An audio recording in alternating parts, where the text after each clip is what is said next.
each dent a scar. Lost in the rubble, but never too far. I'll keep searching no matter how marred. Mining memories in an old wrecking yard.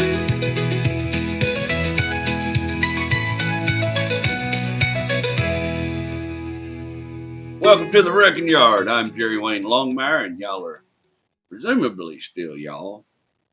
Everybody's welcome here in the Church of Internal Combustion. All we ask is that you show up with an open heart, a little kindness towards your brother. A little cooler out in the shop this evening. We're finally starting to get some sort of semi-fall weather here in Houston. Now that it's almost Thanksgiving. Not too bad. I'm a wuss. I can't handle cool temperatures. I don't care for them. Like, that's supposed to be the only benefit to being fat, is you're supposed to stay warm when it's cold outside. And like, I got screwed out of that. Like, if it's 50 degrees, I got long john.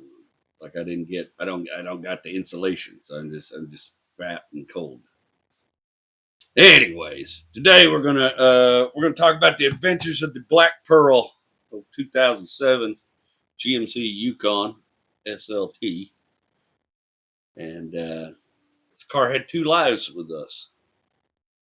The Yukon was the very first vehicle I ever bought for Rachel after we were married. It was the first time that, her dad had car lots and cars and stuff like that. So a lot of her cars she had, and we'll get into it. Before we get too deep, let's thank our sponsors today. Blair is a gearhead and an artist, which is always a fun combination. And he creates these stunning lamps and bookends out of motorcycle parts. It's really cool. And I love old metric and Japanese motorcycles anyways. And that's what he's using to make a lot of parts. And one of these days, I'm liable to have to buy something from him, once I start making some money. He has beautiful stuff. Check out the link to his shop. Well, it's not a link, but just go there. It's an Etsy shop. And you'll be able to look at everything he's created there. And it's some really cool stuff. I'm excited about it. And we have a package from Blair today that I picked up from the post office.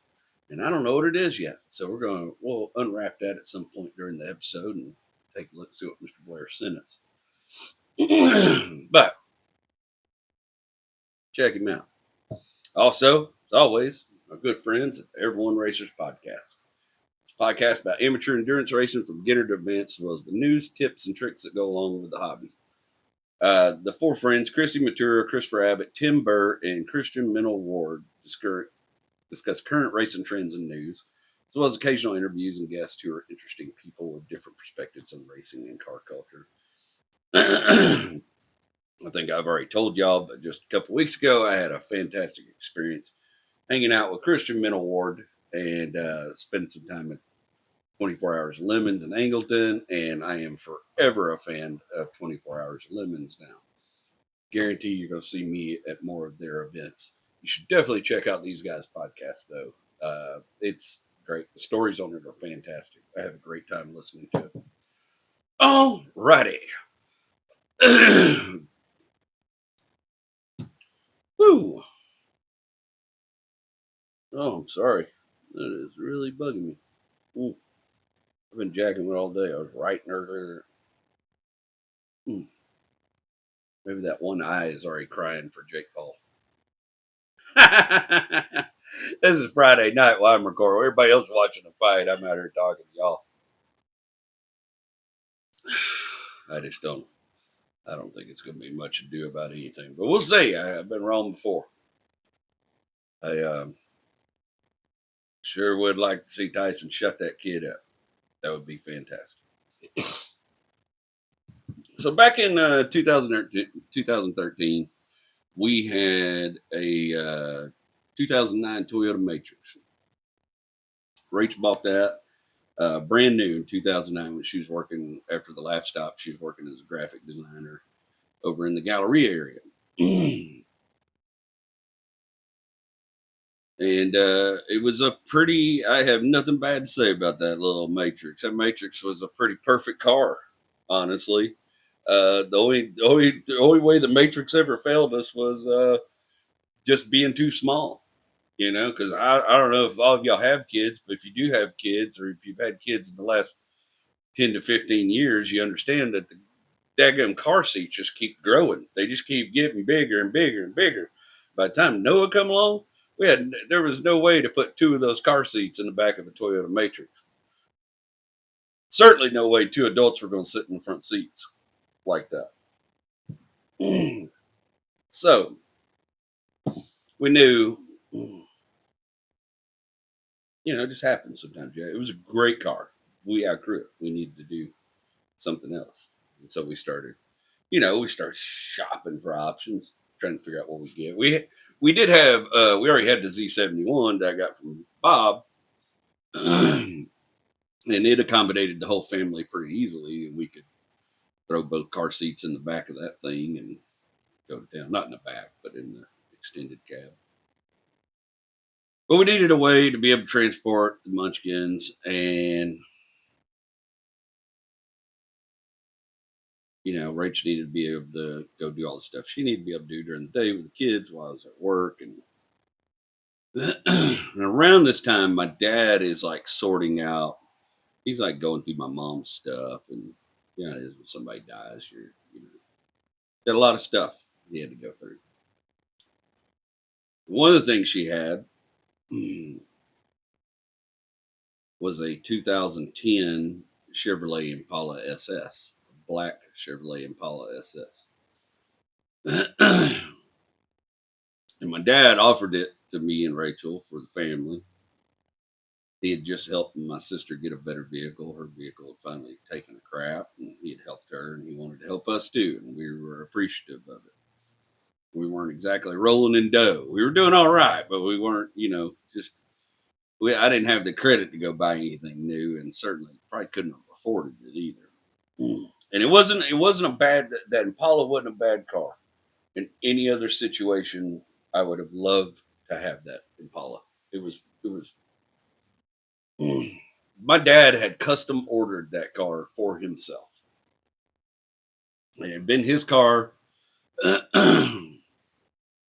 a year or two until I think my sister totaled my mom's Jeep Cherokee. I think that's what happened. I know Kimberly totaled it. And mom started driving dad's car. Dad was, I think, driving a company car. But mom got to where she was real comfortable driving that Impala. And so dad decided to go get him a new Impala. Him and my mom were doing very well at the time. And right before she passed, he had done really well for himself, was working for GE. And so he went out and he bought himself, I think it was a 2011 Impala SS, ordered it, but in red. So they had red and black Impala SSs. And one problem with the Impala was, believe it or not, it was damn near as small inside as the Matrix. I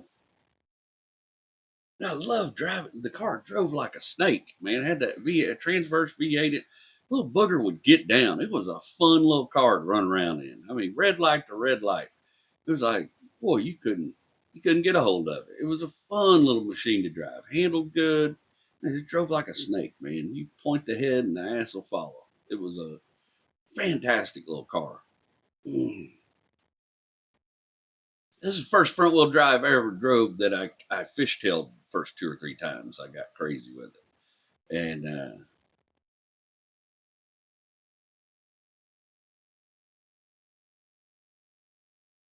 it was a tough little car. The biggest problem with it is my mom was an overweight person most of her life, and definitely most of my life. And a lot of big people, myself included, have insecurities that go along with that about ourselves. One of the big ones, and certainly one I've always had, and I've noticed a lot of big people have it, is we don't want to stink. I think it's like the old. I think it's just you see. I don't know.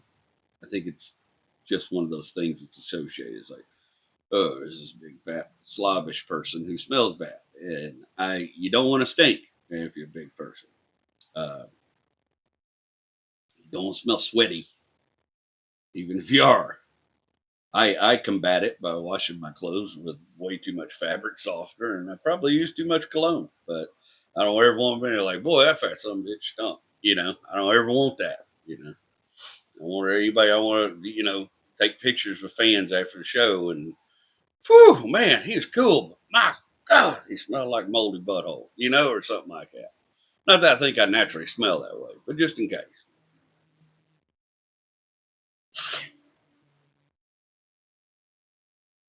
My mom combated that insecurity in particular by dousing herself in Estee Lauder and Elizabeth Taylor perfumes. Very floral, over the top, kind of old lady perfumes.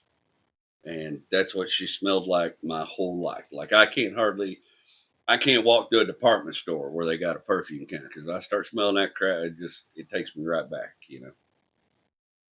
And back then, 2013, this was right after she died. Her death very much still a fresh nightmare that I was just swimming in trying to figure out. And the problem is, on a hot day, and you get a lot of those in Texas, is you'd sit in that damn Impala, and all you can smell is my mom's perfume.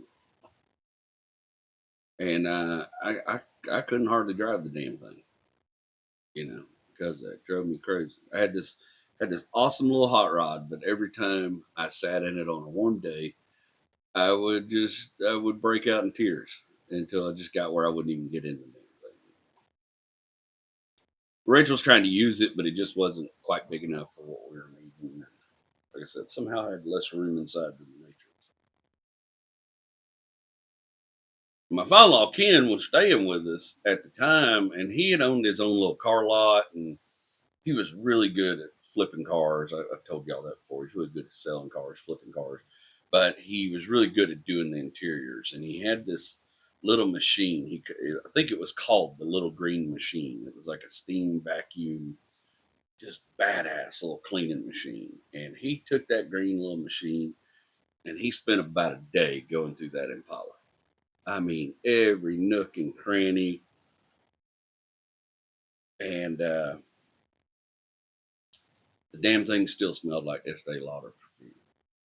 We tried putting other smells in it. I unloaded a whole can of Axe body spray in it one time. Didn't Axe body spray don't got shit on my mama's perfume. It couldn't hang. It just I didn't know what to do. I talked to my dad. I said, Dad, I guess I'd like to sell it and try to get us something else. And he understood. He knew why. I mean, he understood why I didn't want to drive that damn car no more.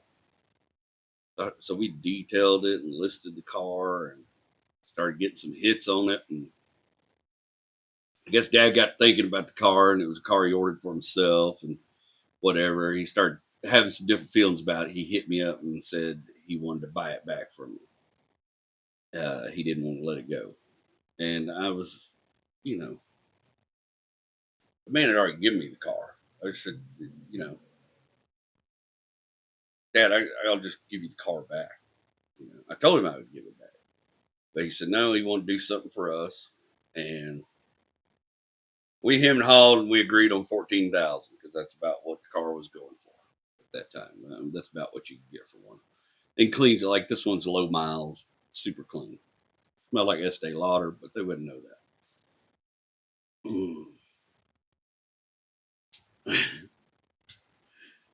The day he bought it back from me, he came up. He brought his boat. He'd been working on his boat, and him, and my mom had bought this boat, and I had never been in. I'd never even seen this boat. I'm not a boat person. I didn't grow up around boats. I didn't grow up doing a lot of boating. I don't know. I don't know a whole lot about boats. I just, it's not my type of shit. It's not what I'm into. But this was a little Four Winds Horizon 180, like a little 18-foot, like a little ski boat, and it was what do they call it? Stern drive, inboard out. It's like a combination inboard outboard. Had a little Volvo engine in it, a Volvo 4-cylinder, 5-cylinder. I think I don't remember which. Clean, cool looking little boat. He brought it up. He wants to take it out the lake. He wants me to go out there with him. We're going to take that boat out. Sure, Dad, man.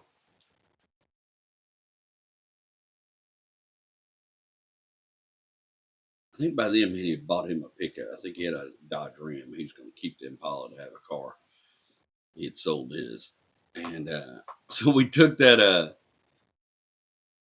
boat over the boat launch right off 105, and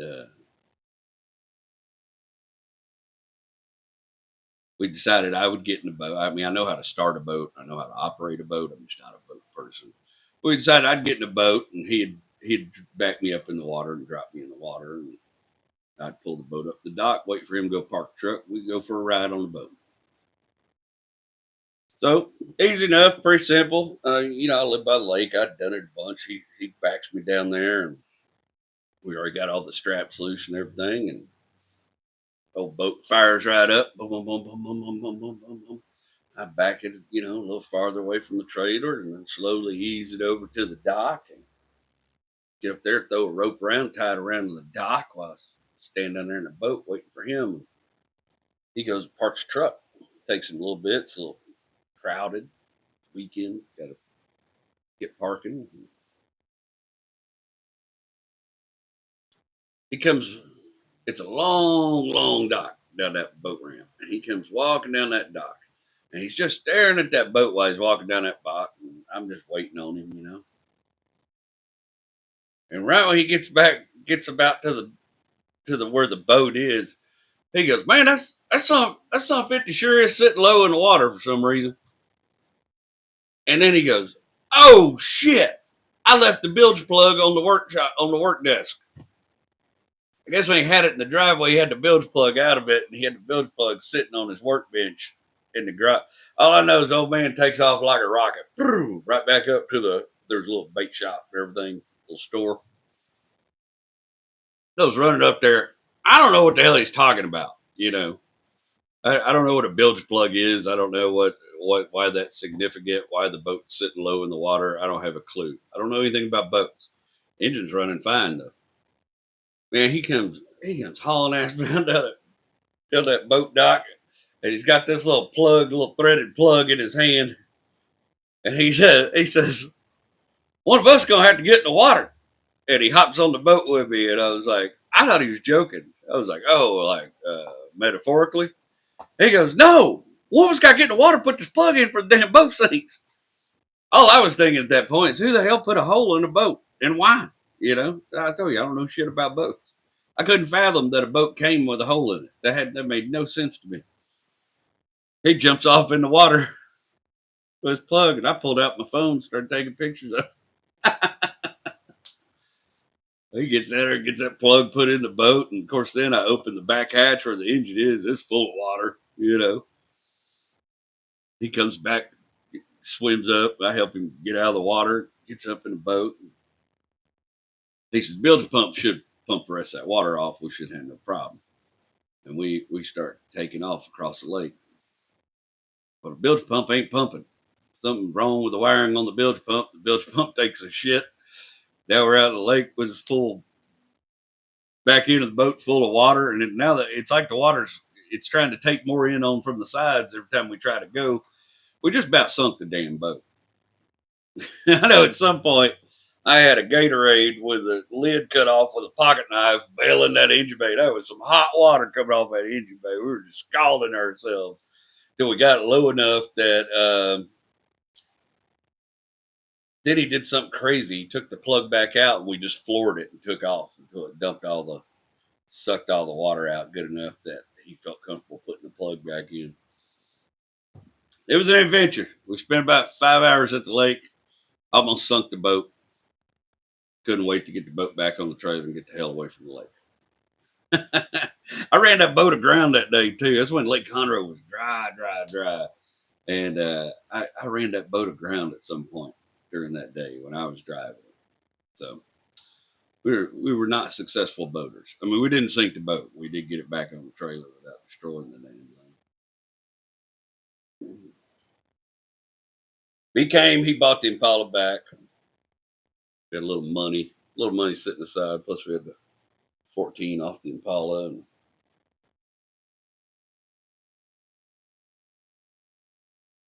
there's a fella I'd done some wheeling and dealing with, a man named Teddy Montgomery.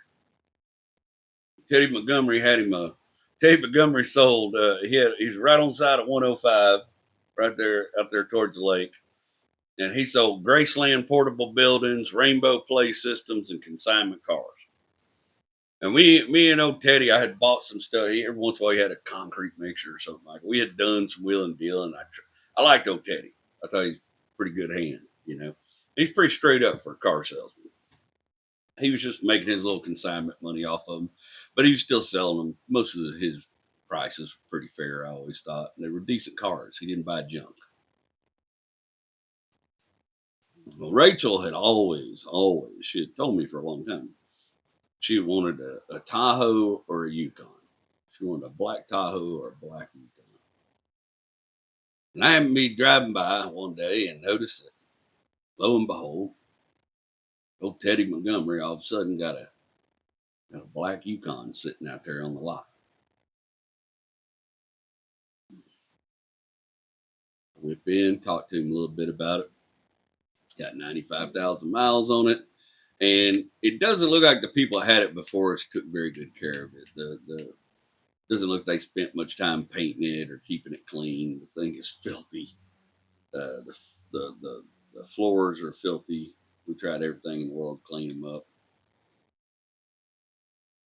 But the rest is pretty good. And the dash is cracked. But I have yet to see a 2007 GMC Yukon or Chevrolet Tahoe that the dash ain't cracked in. In fact, when I went to the junkyard to look for another dash so I could change the dash out, I couldn't find any dashes that weren't broke. And that was before they started making the really cool covers that like covered up. And it was like jacked up, like there was like pieces disconnected right here. It was pretty broke. It wasn't like something you could fix with twist ties, like a four-wheeler fender.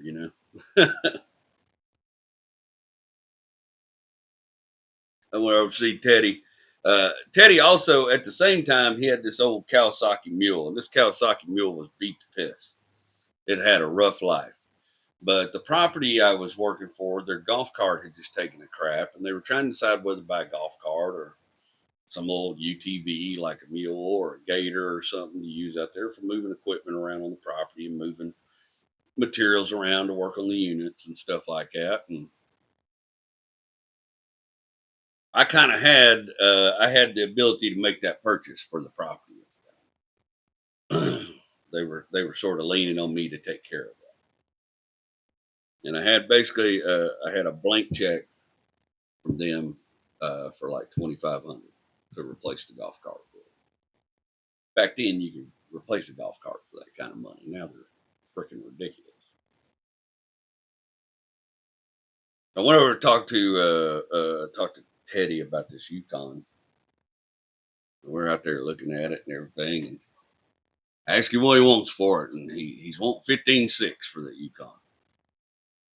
And that's more than what I got. And I knew what he wanted for that mule, but at the time I think he was wanting like $2,000 for that mule, but he hadn't got it. He had that mule for a while. It'd been sitting over there for a while. I'd talked to him about it a couple times, and it ran okay. And I knew it was going to need a little work, but I could do that at work and get that thing fixed up. And I remember just looking at Teddy. We stand out there at the lar. I was like, well, I can't give you what you want for that Yukon. I understand it may have the value. Back then, it did, but what kind of deal, Teddy? Could you make me any kind of deal if I decide to buy the Yukon and the mule from you today? Boy, Teddy been trying to get rid of that mule for a minute. He said, well, I'll be honest with you. I got a lot of leeway on the Yukon. I ain't got much leeway on the mule. I said, well, people I work for gave me $2,500 to buy a UTV. I could give you $2,500 for that Kawasaki Mule, and if you could get the Yukon down to 14, I'll buy the Yukon from you today. And he said, boy, that don't sound like a bad deal to me. Let's run off in the office, look at the paperwork. We run off in there and look at that paperwork, and boy, he him and hawed. Finally, come back and said, man, you know what? I think I feel pretty comfortable We end up making the deal. He gets it. He actually ends up selling me the Yukon for 13.8, and we buy the mule for the property. And of course, I transport the mule out the property using one of his trailers. And I just asked. I said, real quick, before I give you the money, before we sign everything, I need to make sure this is exactly what my wife wants. And he was like, hell yeah, man. And I live just right down the road, a little neighborhood right down the road. So I hop in the Yukon, I drive over there, walk in the door, bring her outside to see it. She's ecstatic. It's exactly what she wants. So maybe, go ahead, take it for a drive. Go run around there for a little bit. She runs around there 15, 20 minutes, comes back. It's perfect. What she wants. And it runs good, it drives good. Got a little noise in the steering, but like any old GM, been rode hard. It's all right, man. I'm gonna go back up there and make a deal. So I went up there, signed paperwork. Teddy gave him the money. We had us the Yukon, man.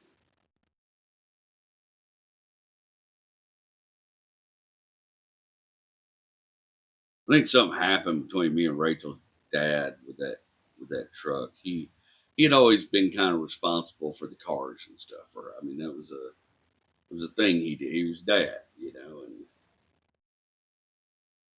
he coached her when she bought the Matrix, and for the first time ever in her life, we were buying a car. We weren't really asking his opinion about it or getting him involved in it. But I'd been real happy with my little GMT 800. And even though it's a GMT 900, I just figured what could go wrong, you know. Little did I know they had changed some things. But I remember me and him were kind of fussing at the time, and we weren't getting along very well. But I know he'd come out in the driveway, and he looked that Yukon up and down. I opened it up so he could get inside it. He just kind of gave me one. Well, it'll be a pretty good truck, fella. But it changed. It changed the dynamic between us that day. The dynamic changed and stayed changed. I had taken care of his girl. I got her what she wanted, and got her something good, and got her for a good deal in the process. I was getting a little smarter about buying and selling cars. At least I thought it was. So it might have been begrudging, but I had the Ken Carr seal of approval.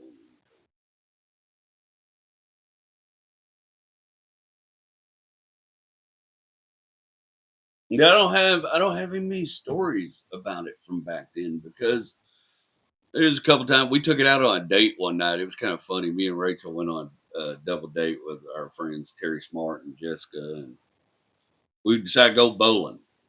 And rained like sun 50 while we was at the bowling alley. We come to get out in the Yukon, and the right headlight was just full of water. You couldn't see anything through that right headlight. It's like an aquarium. Yukon's got a big old square headlight on it, man, and it was like like one of them little aquariums, just full of water. Hell, man, I got to drive through Conroe's back when I still got a suspended license. So I got to be careful. I can't give them can't give them Conroe Popo no reason to pull me over. They already didn't like me. So Terry whips out his little Ryobi drill, a little drill bit, and we start drilling holes in the front of that headlight house. And we was pulling out of that parking lot of that bowling alley. It looked like a water sprinkler, just water coming out of that headlight house. I ordered an aftermarket one for it, replaced it. Wasn't no big deal.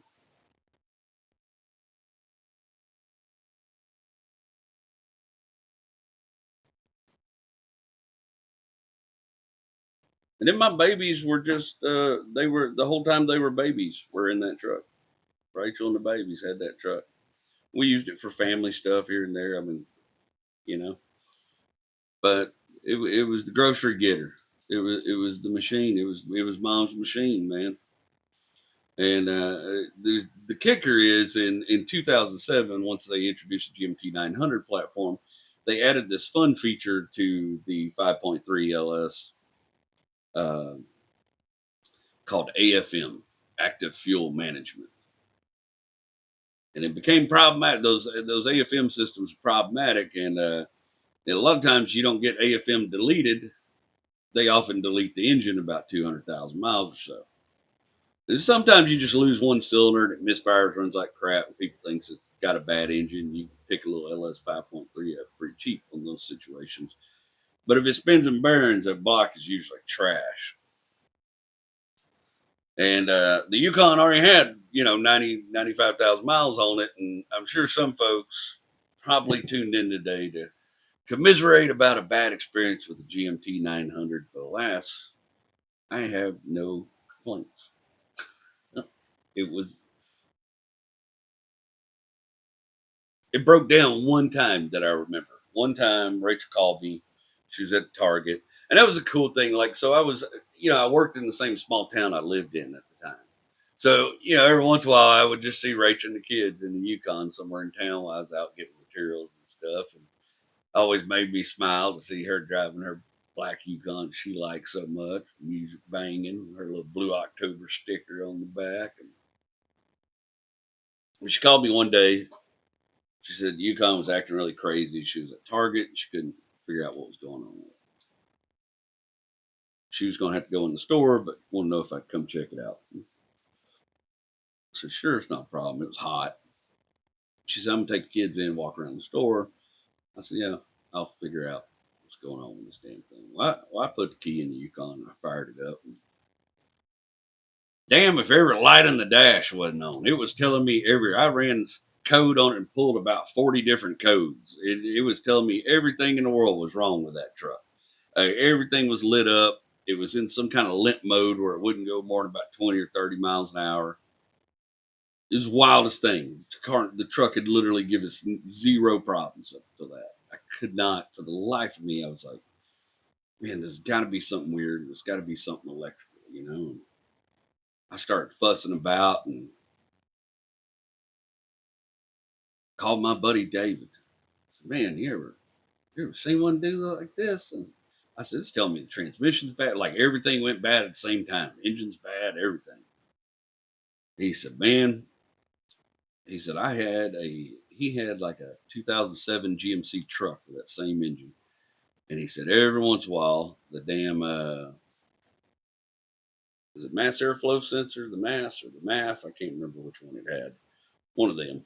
Every once in a while, that connection on it gets dirty as hell and it make the truck do all kind of wild shit.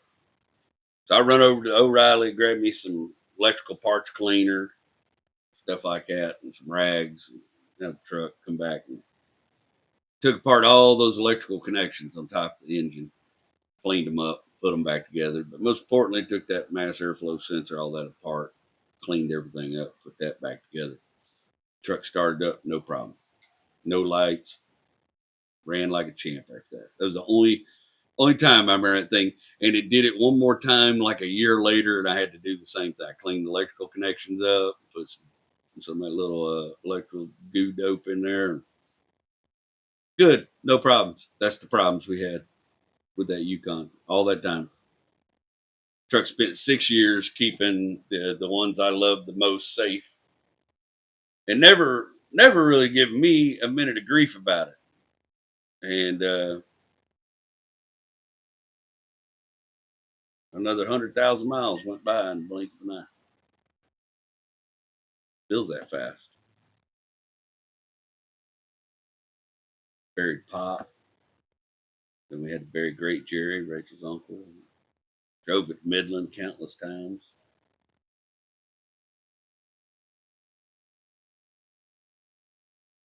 So I tell you what about the Matrix. So the Matrix was really cool.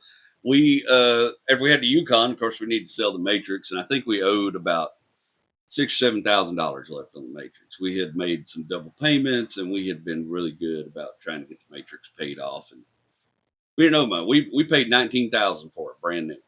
We bought that Matrix, and when we got ready to sell it, had 40,000 miles on it. And I just went to old Teddy. I called old Teddy up. Said, man, you got any interest in selling this car for me? I don't have time to fool with it right now. Yada, yada, yada. And boy, Teddy sold that car. What happened first is the car was in a little accident. This is the dumbest thing in the world, man. Man, it was like the year before Super Bowl Sunday, 2012. Super Bowl Sunday, we decided to go to Walmart in Conroe. We're in the Matrix. Me and Junie, it's before Noah was born. Me and Junie, Rach, we're going to go. We're not big sports people. We're just go to Walmart and get some stuff for the house. And we'd been having a nice day. We went out and do some stuff, and we're pulling up through the parking lot in Conroe, going against the cars. You know, they're parked this way, and there's this red Nissan Altima as we're pulling up. And all of a sudden, he floors it. Like lights come on, he floors it out of the parking space. Bam! Slams into the left front end of the Matrix. Scares the piss out of us. Baby and, freaking out and all that kind of stuff. Like, oh, God, is Junie okay? Everybody okay? But after he hits us, he freaks out and floors it again and drives off and slams into a 3/4 ton GMC 2500 so hard that he moves that truck backwards about 3 feet in a Nissan Altima. Now the Altima's finally done. It shuts down. He jumps out. I'm so sorry. I'm so sorry. I'm effed up. I'm effed up. That's what he's telling all of us, everybody around. I'm effed up. I'm effed up. What do you mean you're effed up? I'm effed up, man. I'm so sorry. I'm all effed up, man. And we're like, what does that mean, man? You're effed up. Man, I took some acid. And then I borrowed my neighbor's car. This is my neighbor's car. It was a rental car too. This is my neighbor's car. I took some acid, and then I borrowed my neighbor's car, and I'm just all effed up. Conroe police show up, get on me, start telling me, well, it's a civil matter, yada yada, but you got a suspended license, and this cop gets real redneck with me. Gets me up against the car, gets in my face. I was like, my license, it actually wasn't suspended anymore. All that stuff had been paid. It just wasn't reinstated yet. And he said, well, it says it's probably for drugs or something like that. Like he was just making all these assumptions. He was being such a prick. That dude made me feel so small that day. He was being so shitty to me. Like, dude, I just got run into in this damn parking lot. Oh, we were just trying to go to the damn store and get some stuff. And this little dude on drugs over here, Ray, he goes, what do you mean he's on drugs? I said, he's running around here, told everybody he's on drugs. He said he did acid this morning. He said, no, we gave him a field sobriety test. He's fine. I said, just go ask him. And he was like, and the other cop got involved because this guy was being a prick. And me and this dude already kind of had a history. It's a long story. He's just being a prick, and the older cop gets involved. Taller, not older, but taller and balder cop gets involved. He's a nicer guy, good cop, bad cop. He's like, sorry about all this. You're on private property. You're on private property. We're not going to, try to take you to jail or anything like that. And he said, but he said that you said this dude's on drugs. And I said, yeah, the guy just told everybody. I said, go ask the guy who owns the truck that he ran into. He told that guy too. He's told everybody out here he's on drugs. He said, well, we gave him a field sobriety test. He was just fine. I was like, yeah, well, he's running around the parking lot right now. And they look up, and this dude's just running around the cars, acting full. This kind of young Latino dude. So they, of course, run back over there to talk to him.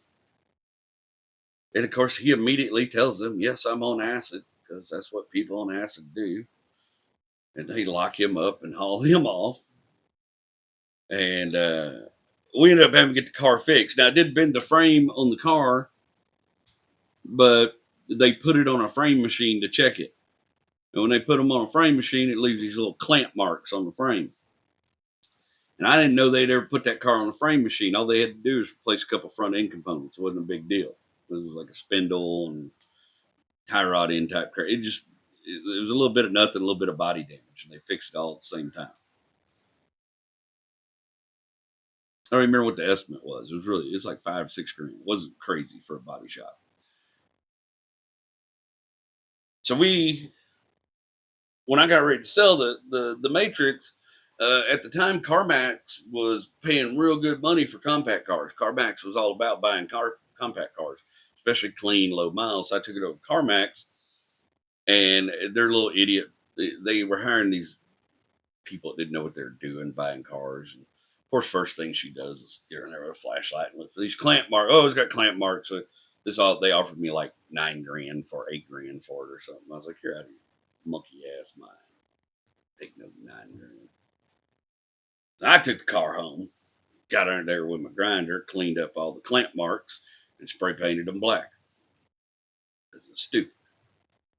Then I took it over to Teddy, and Teddy said, I'll sell this damn thing. And I'm telling you, I think Teddy sold it in a week for $14,500 or $15,000. It was pretty, he got us a good chunk of money on it. More than what we were even thinking we were going to get on it. So 2009 Matrix didn't do me dirty. $19,000. We used the hell out of it. Sold it for $14,000, $15,000.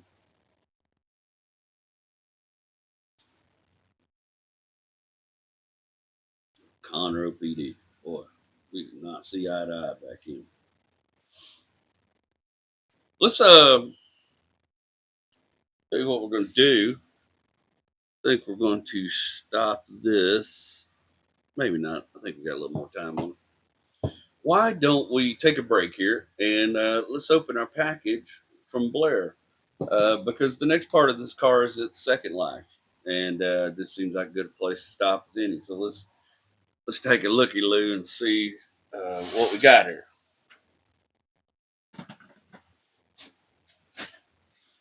For those of you listening, I'll try to describe it as best I can. First off, we have a large cardboard box. Got some tape on it. Nothing exciting there.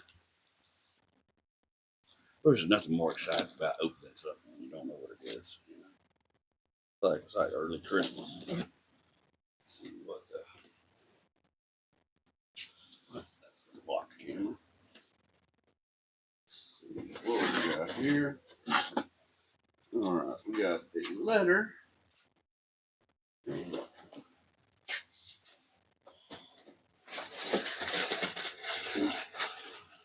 Well, pull that out. Let's read the letter first.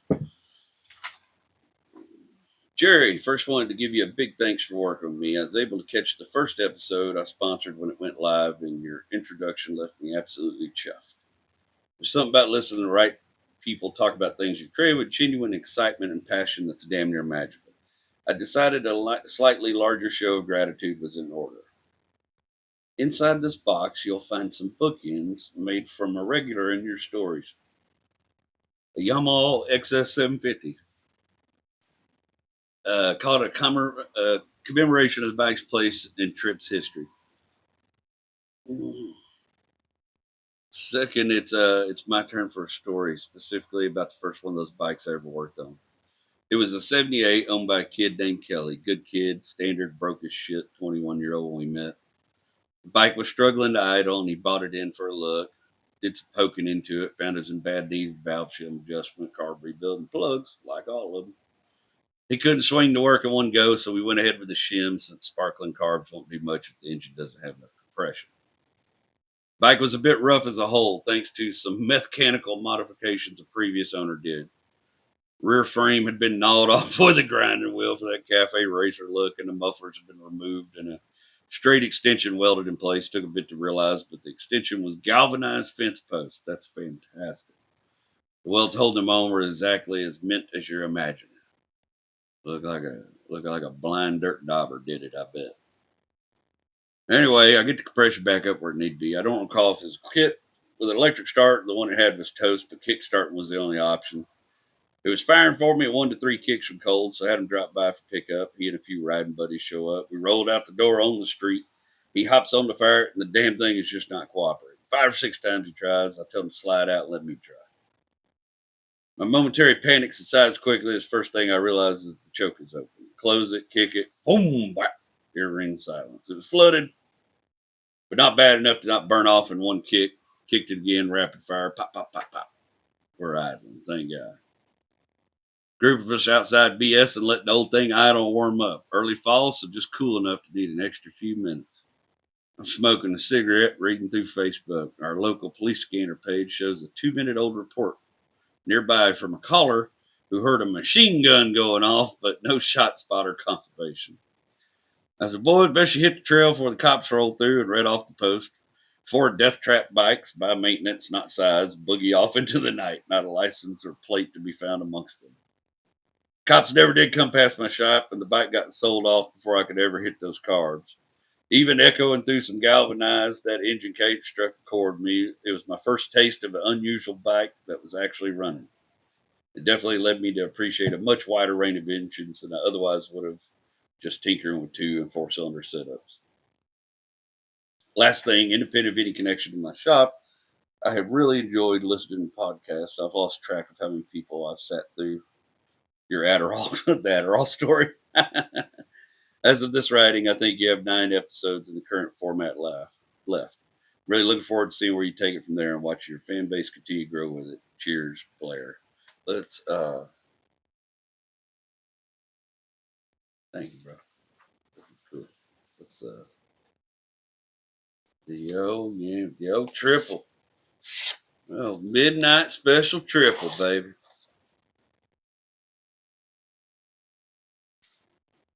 Yeah, if you're creative, a lot of Triumph triple parts would fit it. Let's see.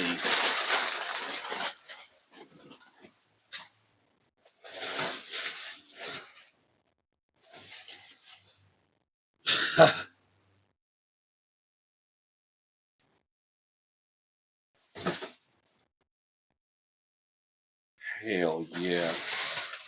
Look at that. They even left the freaking rings on them. Hell yeah.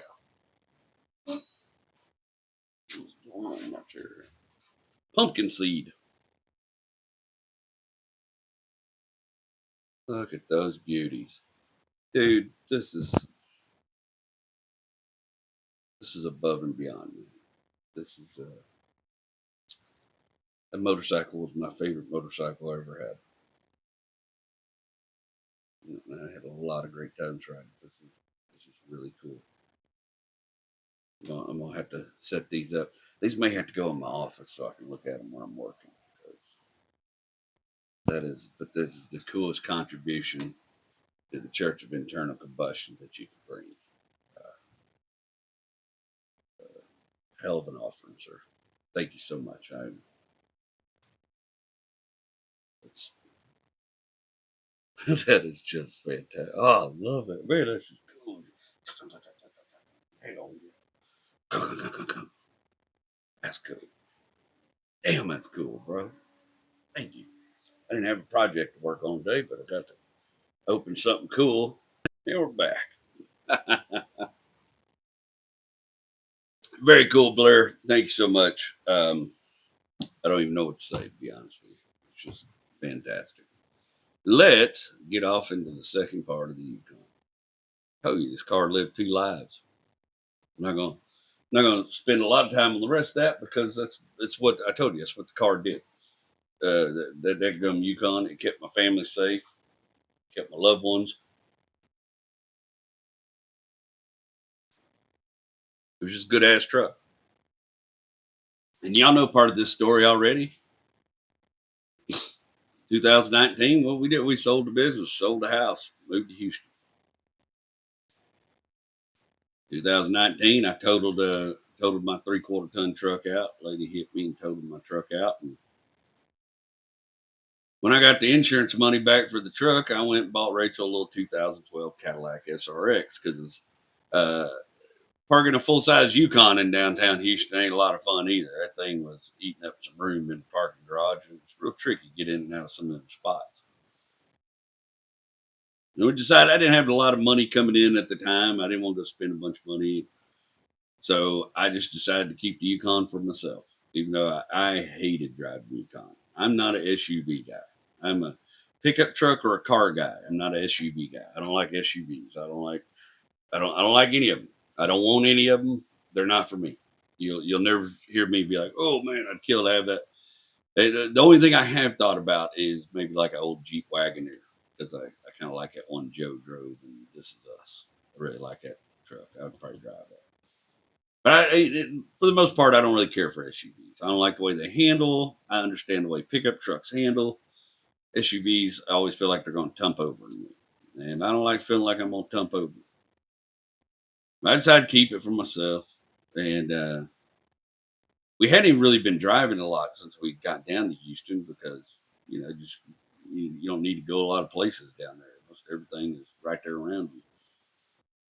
And I started driving it and realized that in our haste to get moved to Houston and selling off our house and all our stuff, one of the things that went unwatched was the GMC's maintenance.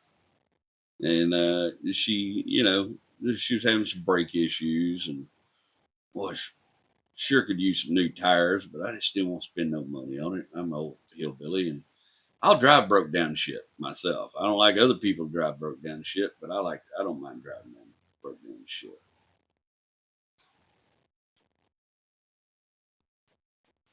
Yeah, I kept that damn thing. I started doing gigs, comedy gigs in it, and it was still before the pandemic. In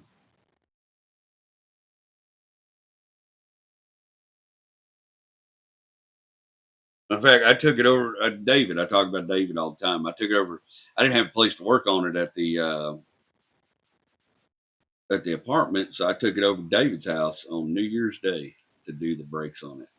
Ooh, they were bad. That's the last time I saw David's wife, our friend Melina. She sadly she passed away not a real long time after that. That was the last time I remember she was out there that day with her best friend, and we were just kind of jawing at each other, and we always sort of poked at each other. I loved the shit out of Melina, and that was the last day I seen her doing them breaks at David's house. Now y'all know, the pandemic hits. I think I've told you the story. I was driving home from Round Rock, my first sold out show. I was in that damn Yukon, headed home when all my work started canceling because of the pandemic. And briefly thought, should I just total the Yukon out rather than go home and tell Rachel that I just ruined our lives? And I ain't gonna tell you how I took the pandemic standing up when that shit first hit and all my comedy gigs disappeared. And all of a sudden, all these things I'd been so sure about that I thought I had by the tail just went. None of us ever been through that before. We didn't know what to think. I'll be honest, bro. I was putting Evan Williams in my coffee. I did not take it well. I come down there. I had this whole show written called Jerry Rigging with Jerry Wayne, and the show was kind of like what's his name? Green Machine, something green, red green. Dude out of Canada kind of had a similar show, but it was kind of like that. It was going to be me and a sidekick fixing furniture for people, but just really just destroying furniture, just doing terrible things, duct taping furniture. Our whole motto is we fix shit without fixing shit. And I had a producer and I had a couple people that were really interested in the project and wanted to do it. But then when the pandemic stuff happened, everybody just said no and dropped me like a rock. And I didn't know what to do, man, because I had written all these scripts and I was ready to go.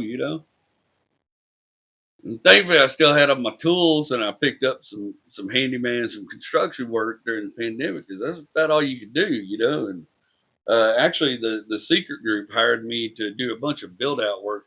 They hired me to build them a kitchen, and then they decided not to use the kitchen, and they hired me to tear the kitchen out and make it a green room, and they hired me to take a wall out, and then they hired me to put the wall back in and hired me to build out the box, the little small theater at the secret group. And that's where I met my buddy Will Load, man. I was looking for a helper, and I wanted to put some money in a comics pocket. They got PPE loans to do the work and everything during the pandemic, and so I was trying to let comics work for me. I had a couple of them do okay, but Will was with me for a little while, man, and he was real good in the beginning, man. He was eager to learn, and he's a hoss. He's a big old, about 6'4", probably 280. Man, the boy can move some lumber, move some equipment.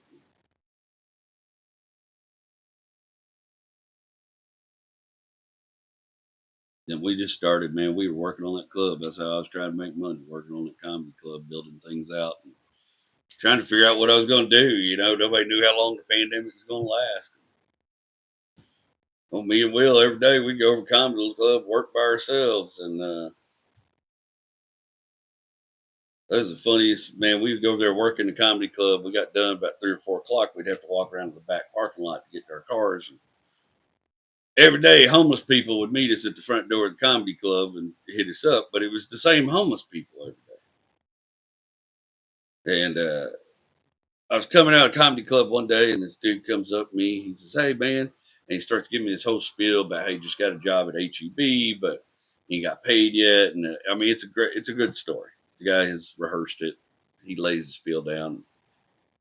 I tell him, "Man, I'm sorry, I don't have any cash on me. I don't carry cash on me. You know, I quit doing it during the pandemic. I quit carrying cash. You know, nobody wanted to screw with it." And he hit one of the other dudes up. The dude goes, "I got a bottle of vodka in my trunk. I'll give you a shot of vodka if you want it." And so we walked around the car the whole time. He's talking to us, telling us his story about his job at HEB. He does a shot with my buddy, and we all leave. About 3 days later, got to go back over there and work at the club all day after the weekend, and come out that Monday about 3 or 4 o'clock. We're done working, and same dude. He starts following me around in my truck. He's telling me the same HEB story about the HEB job and how great it's going to be. Just needs a little help. And I tell him again, "Hey, bro, nobody takes cash right now. I don't carry any cash on me. I don't have no cash." And he said something about, "You ain't got no money in your car." I said, "If I had money in my car, I wouldn't be talking to you, man. I ain't got no money on me." And this dude flips out. He goes, "Man, all you white son of bitches is exactly the same." And I got mad, turned around and said, "What's that's right. I'm exactly the same white son of bitch you told this story 2, 3 days ago." That was the last time he bothered me. Those were weird times, man. Didn't even want to be doing construction anymore. Here I was working on a damn comedy club every day. And it wasn't even like it was like a good money job. It was just I was trying to, make friends with people in Houston, all that good stuff. I got my buddy, electrician, Andy. Andy came out and worked on it. And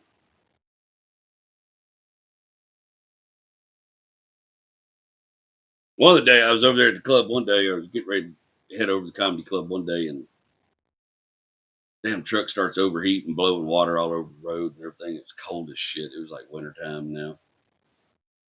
Truck starts overheating. What the hell, man? Pop the hood, and on the heater core, there's these little clip connectors that connect to the, heater hose. And one of them clip connectors had broke, and the heater hose come off, blowing water everywhere. So Will comes by in his Honda. He takes me to the parts store. I go get more heater hose connection to the heater hose.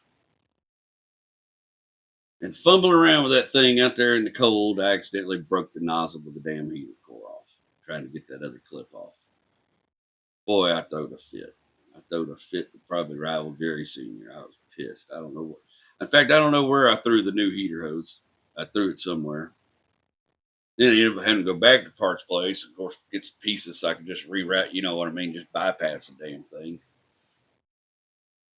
And because I damn sure wasn't gonna. I did a heater core on that GMC Z71 of mine. Me and my buddy Terry Smart did it together, and it took us about 6 hours to get that dash out and the heater core change and the dash back in. And I decided I was never doing that again in life. Ever again in life, I was never doing that job again. I would be damned. I live in Texas, don't get that cold. Well, it did get cold that year. Woo, I was cold. I don't know, so many gigs driving back to that damn Yukon. Just Rachel bought me a heated jacket. They had a battery in it to keep me warm while I was driving that Yukon.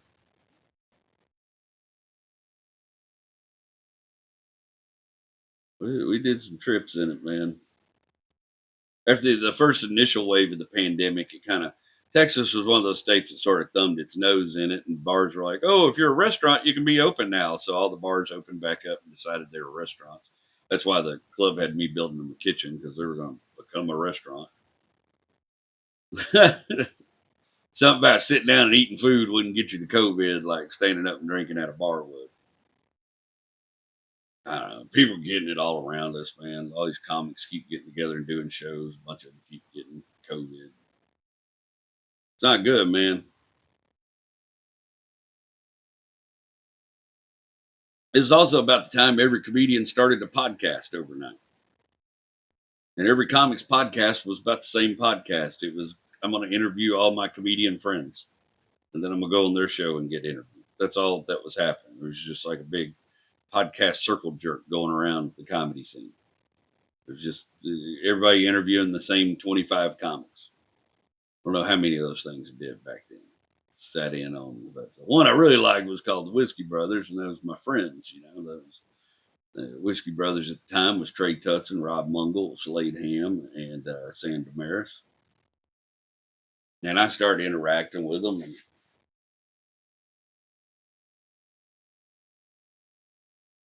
didn't exactly part ways with the comedy scene in a good manner the first time. And I reached out to Slade. He's like, "Man, I missed you. Think about you."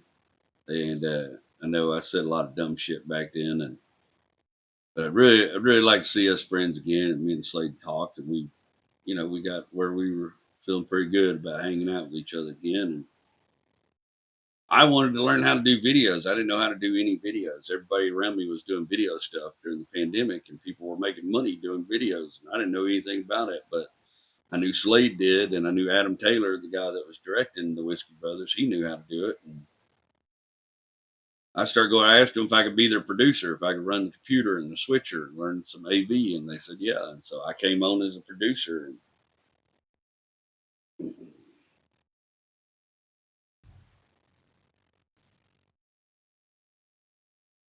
I had come back to comedy on a mission, and the pandemic put something in the way, but I was going to get around that somehow. I just hadn't figured out how yet. And I started learning about video. I started learning how to shoot and edit video, just a little bit here and there, you know, little tricks. I started making my own little bit. I had a little video series back then. It didn't do very well, but it was called Under Advisement, and it was just like 3 minute clips where I would talk about a piece of advice a comic gave you. I think you can still find them on my YouTube somewhere. I don't know where the hell they're at, but there might be some of them there. But it'd just be me talking about these great comics I worked with and the advice they gave me over the years. Some of it was life advice, some of it was comedy advice. So it never really took off, but it sparked the interest in me to start making stuff. Working with the Whiskey Brothers, I was helping them, and I was super. We did a 24-hour podcast.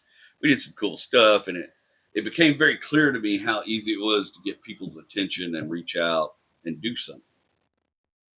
And of course, I'm picking Slade's brain. He's helping me come up with ideas and stuff. And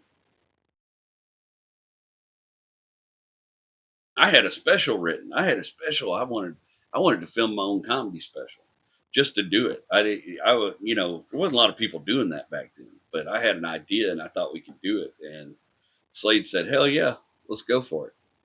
And he became the de facto director. And Slade's directed, I don't know how many comedy specials now, but mine was the first one.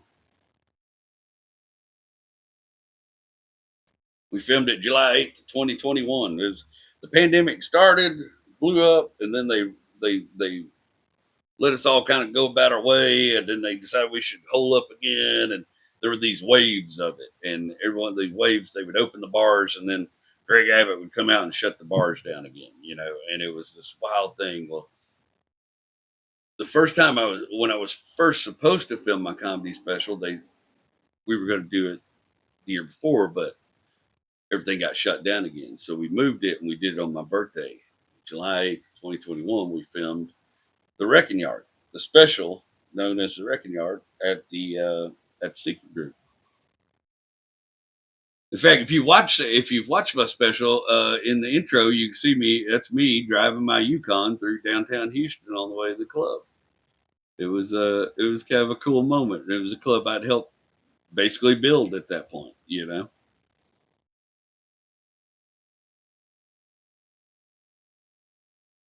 But that's what I just wanted to get that special down. I wanted to film it, and we had a good crowd that night. We filmed the special. We caught lightning in a bottle in the first take.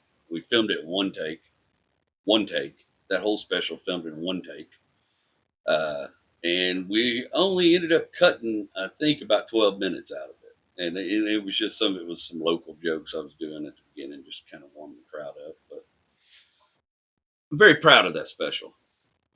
The thing that's funniest to me about that special altogether, and really funny about him, about Blair mentioning the Adderall story, was the Adderall story wasn't a joke before the comedy special. The Adderall story was just a story, and I told Slade the story one day, and he was like, him and his friend were laughing so hard. He's like, "Why are you not?" I was like, "Well, I need an extra bit for the special. That's going in the special." And literally, the night I did it of the special was the very first time I ever did the bit on stage. And I think I about gave Slade a heart attack with that because he didn't want me doing any new stuff. But I said, "The hell with it." And it stayed in the special, and it's one of my favorite bits from the special. Now I wish I hadn't put it on the special because now I've written all these other things that would really go well with it. But that's the Adderall. The Adderall story is in the time my father-in-law gave me an Adderall.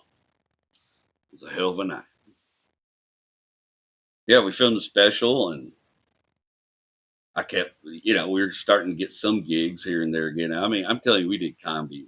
We did comedy on flatbed trailers. I did comedy in front of a goat and a cow at a barbecue joint in Lametta, Texas one time. You know what I mean? Like we were just doing it where we could do it and get paid. And people were wanting to get out and see something. I was very fortunate. A lot of folks were getting sick. I never got sick, knock on wood.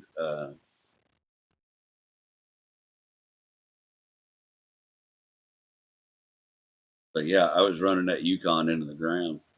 I couldn't get the tags done on it because you couldn't hardly get tags or anything done. All the county and city offices were shut down. I was driving that thing around with the freaking tags out, and uh, I took, right about that time, the Grove in Arkansas was trying to reopen, and he was booking some comics out of Texas because the comics up north didn't want to get out and chance COVID or whatever was happening, and he booked Caroline Picard. Caroline Picard is one of my great friends, Cajun Queen of Comedy. She's from Maurice, Louisiana. She got enough attitude for you, me, and everybody else listening to this thing right now. And she's a hell of a damn comic. And she was a mentor to me my first go round of comedy. And it grew to a really strong friendship over the years. And I've worked with her a bunch over the years. We've done a ton of shows together. I love opening up for Mama C. She's one of them comics you always think, "Well, I'm going to give it my best. I'm going to put it on her tonight." And then she just comes out there and everybody forgets what the hell you just did. She's a badass, right? Me and her decided to drive to Arkansas. Boy, it was like a 10-hour drive to Lowell, Arkansas in that daggum Yukon, boy. Coming down some of them mountain trails with them shitty tires was a little sketchy, buddy. When did That's one of the funniest things that ever happened to me was on the comedy road. We went to Lowell, Arkansas, me and Caroline, and the host they had hired for the show, the opener, was a dude from Dallas, an Indian dude from Dallas named Arun or Run. I don't know. It's one of those. I think it's Arun. Maybe it's Arun. It don't matter. Good kid, nice enough kid, funny enough. His first night, and I like to always try to take care of the opener, especially if they got an attitude and an easy person to get along with. He was in a strange land too, and I hit him up the next morning. I said, "Man, I want to go see. There's a cave close to here called War Eagle Cave, and I want to go see this cave. You feel like going to see his cave with me? We'll get some food on the way, go do a little adventure in Low Arkansas. Everybody's been stuck inside or got cabin fever." And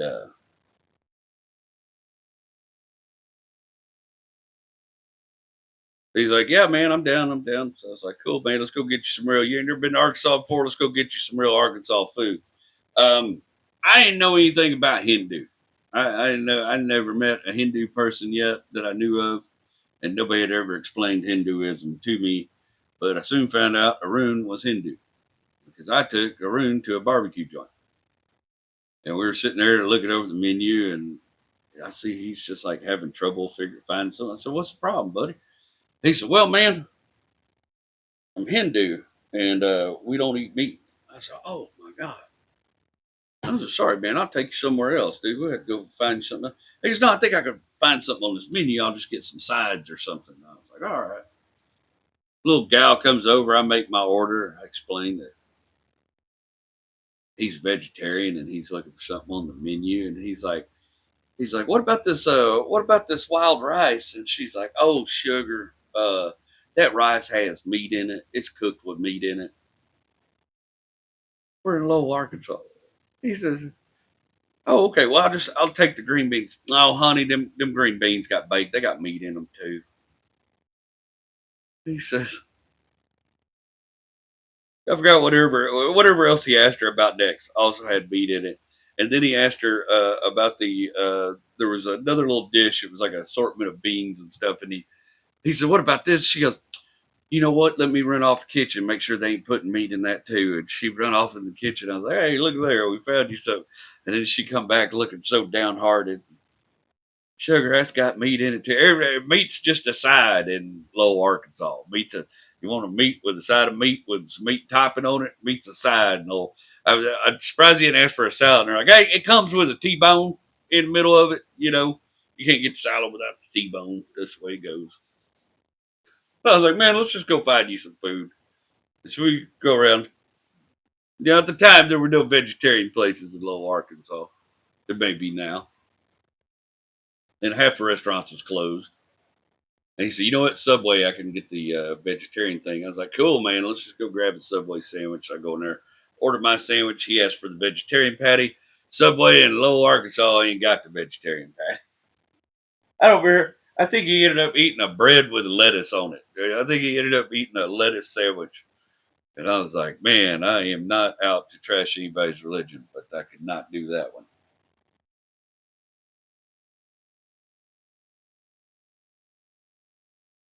I won't make fun of them. You know, what if they're right? That'd be the worst thing in the world. Can you imagine? Live all your life thinking you're a pretty good person. You get up the gates, and there's an angry cow with its arms crossed looking at you.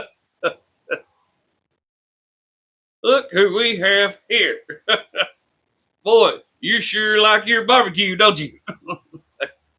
It's not going to work out for me. Man, we did go to that cave. We went to that cave. I don't know what the hell I thought a cave was. I'd never been in a cave before besides Carlsbad Caverns when I was a kid, but I just sort of thought we were going to drive up and get out of the truck and go walk through the cave and come back and get in the truck. I was in Crocs for F's sakes and pretty heavy at the time. And this is how you get into the cave. You get in the cave by walking down very slippery trails for a long time, and then up another slippery trail for a long time. And then you get off into the cave. And then the daggum cavern's about a mile long, and it's uphill and winding all through, and also very slippery if you got Crocs on. And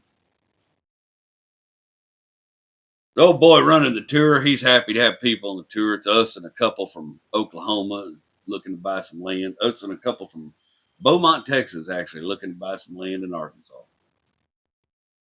And we're kind of cutting up with them, and I'm just trying to be a human tape recorder and record everything that's happening. And it's pretty fun. We're going through it.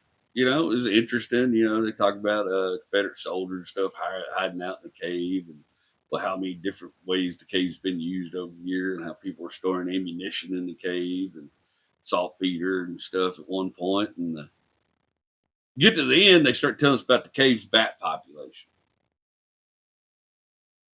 Cave has a huge population of bats. Well, you know, at the time, the prevailing theory was that the sickness come from somebody eating a bat.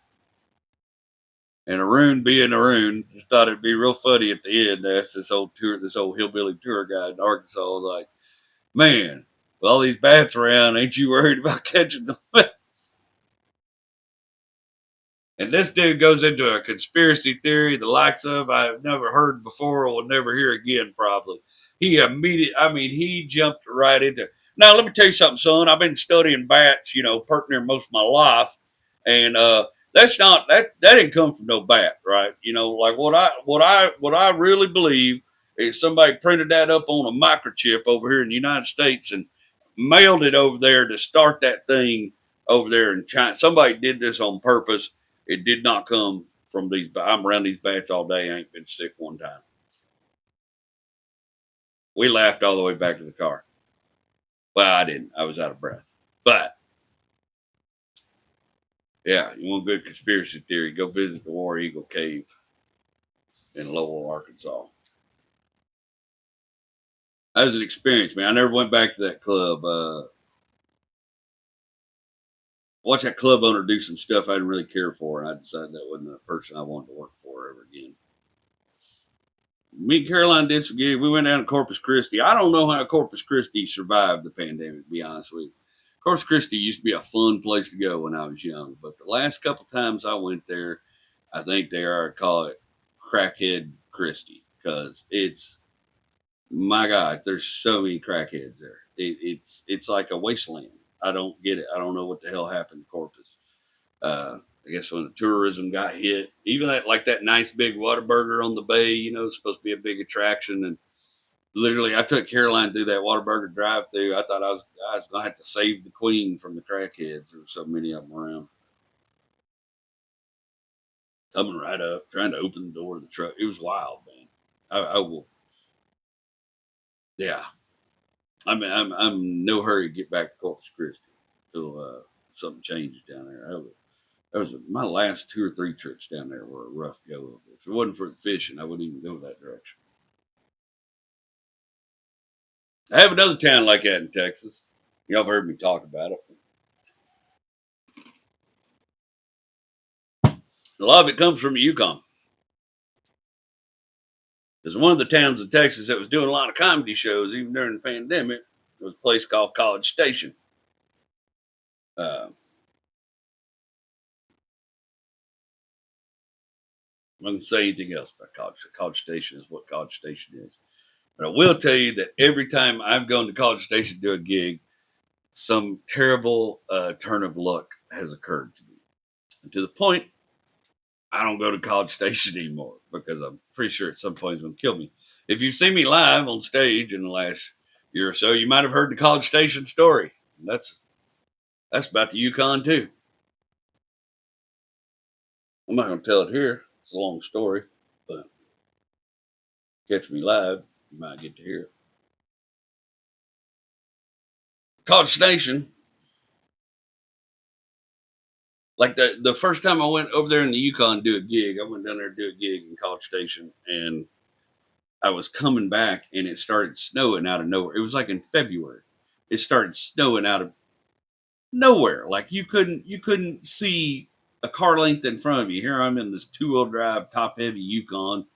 I slid all over the highway until I got my ass back to Houston, where luckily it was only sleeting there. Still don't know how I got that damn truck back. Them tires were junk too. I should have bought some tires at that point. Then me and another comic buddy of mine, a guy named Ben Daniel, he's a comedian out of Houston, a friend of mine. We head out to Corpus Christi one night. He still talks about this. We went out to Corpus Christi one night to do a show. I mean, College Station, and we're bebopping down 290. They had a flash flood rain. There's little water puddles on the highway, and we're running about 70 miles an hour down 290. Me and Ben just yapping. And I just happened to notice the BMW in front of me just does a little quick, like I see the car do a little shimmy.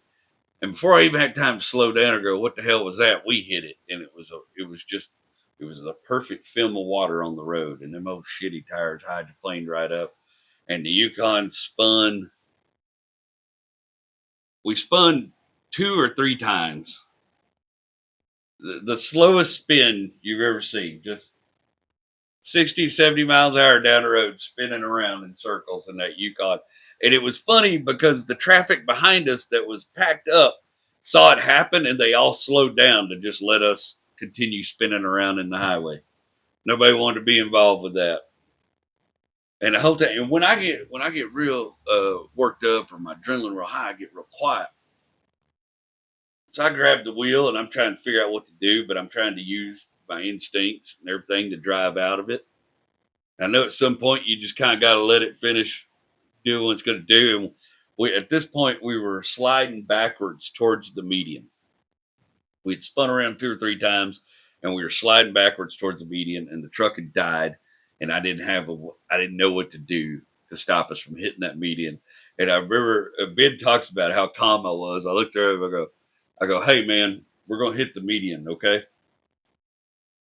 I said, hey man, I think we're gonna hit the median, all right? And he goes, okay. Ben never hollered either, to his credit. With some stroke of luck, I was able to drive that thing out.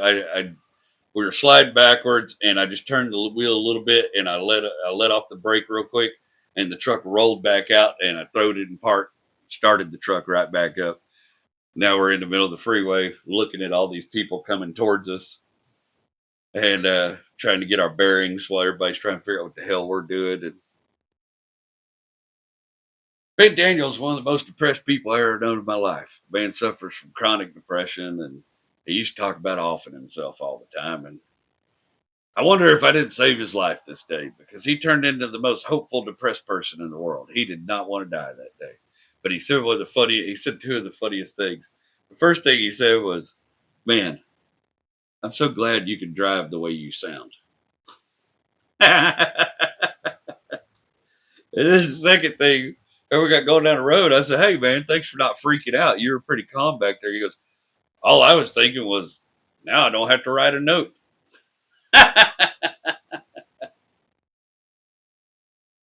He still tells everybody Derek killed him, but he's become a much more hopeful person since then.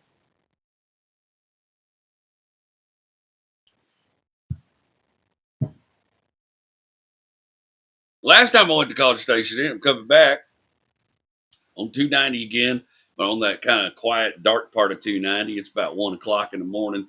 I was running about 70 miles there. At the time, I was really into Jelly Roll. There's this song called Demons by Jelly Roll. Jelly Roll used to be a hip hop artist, if some of you don't know. And he was really good. A lot of people like what he's doing now, but I really liked his hip hop. And the song called Demons, him and another rapper out of Memphis called Lil White. Badass song. I'm singing at the top of my lungs. I'm learning to live with my demons. Think I'm falling in love with my demons. Dark as shit on 290. I'm hauling ass. And all of a sudden the road's gone and all there is a pile of hay. Because some dude has overturned his trailer of hay and it is all over the road. And I hit that hay at every bit of speed. And that truck jumped up in the air and slid sideways. I don't know how I kept that truck from flipping over, sliding down that highway after I hit all that hay. It was a freaking miracle. And I'm not telling you I'm the world's greatest driver. Maybe I am. But that thing was all over the road. And that's the night I was like, I'm never going back to College Station. Something about College Station wants me dead. I ain't going there no more. It's not just because of Aggies, even though they do play a huge part in that.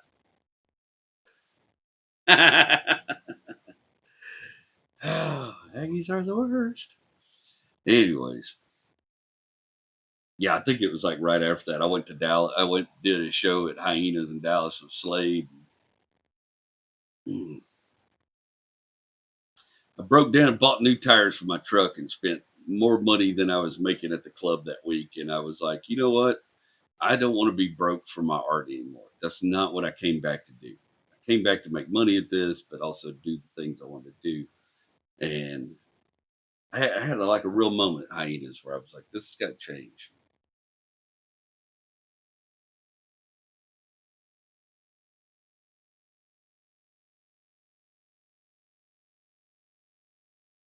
But at that point, we had released my special, and it, got a whopping 600 views the night we premiered it. 623 views the night we premiered it. But the feedback was good. People loved it. I told you I'm very proud of that special, but I was having trouble getting people to watch the special. So what I started doing was clipping up the special, making clips from the special and airing them on TikTok. And they were getting lots. They were getting 16. I remember the first one time one of them, me and my wife watched it go to like 60,000 views. We were like beside ourselves. Like, holy crap, this is working. This is working. But then after it started really taking off, we like looked at it and Rachel's like, well, if you clip up the whole comedy special, you're going to be out of content in a week or in a month.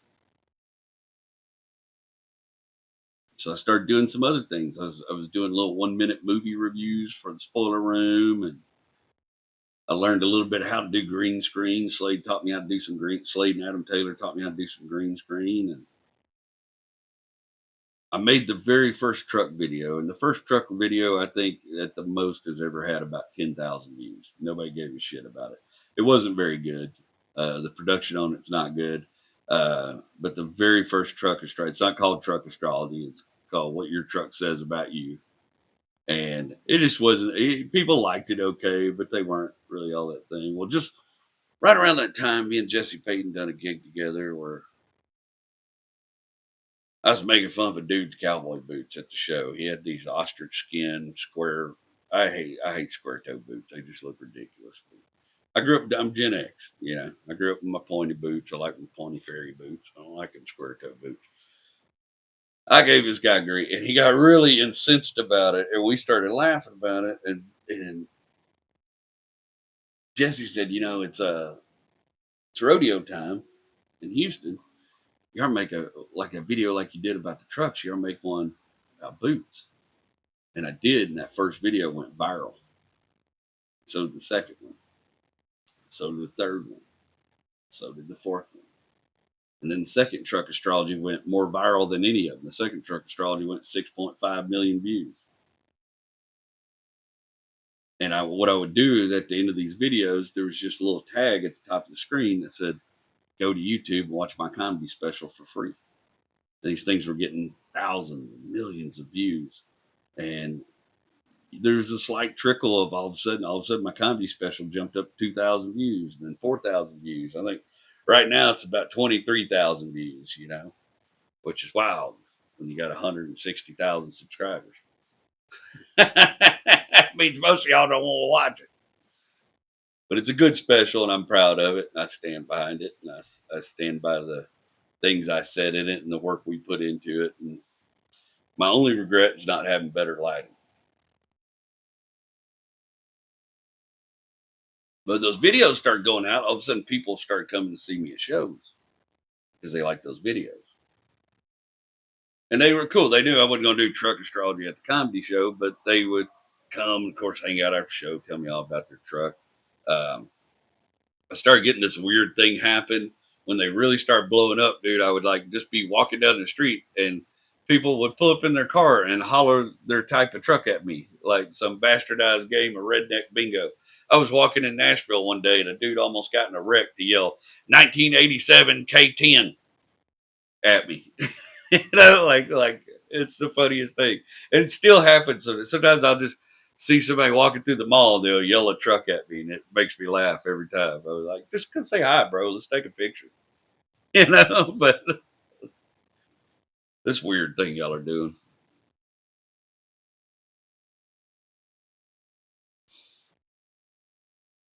That Christmas was our last Christmas with Grandma. We took care of Grandma for a year. We took care of Grandma a long time after Pop and Uncle Jerry passed. And that Christmas we had Grandma come over to the apartment for Christmas Eve. Rachel cooked all Grandma's favorite foods, and we hung out. And we had a great time. And I was going to drive Grandma home at the end of it. And our apartment was at Montrose and Allen Parkway. And we got ready to leave, go back to Grandma's house. Where we live now. We're over here on the north side of Houston, but it's not far from there. Pretty close to Cross Timbers and all that. And got ready to leave the apartment, and the roads were kind of jacked up that night, and there was a little bit of weather. And I said, Grandma, I think I'm just going to go through downtown Houston. She got kind of tickled. She said, well, that's the way we used to go.